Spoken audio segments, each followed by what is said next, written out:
Iran Israel యుద్ధం జరుగుతుంటే మన ఇండియాలో పెట్రోల్ ఎందుకు తగ్గిపోతుందో, కాస్ట్ ఎందుకు పెరుగుతుందో తెలుసా? సింపుల్గా చెప్తాను.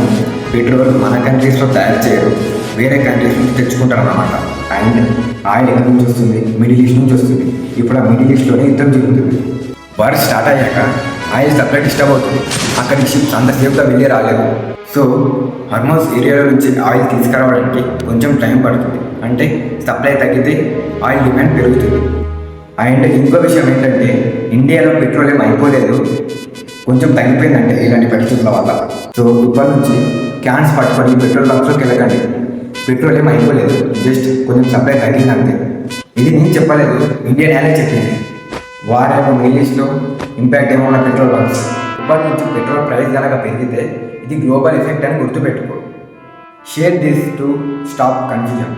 పెట్రోల్ బంక్స్కి క్యాన్స్ పట్టుకుని వీళ్ళందరికీ ఈ వీడియో షేర్ చేయండి. ఇది యూస్ఫుల్ ఇన్ఫర్మేషన్ మీకు కనిపిస్తే లైక్ చేసి సబ్స్క్రైబ్ చేసుకోండి.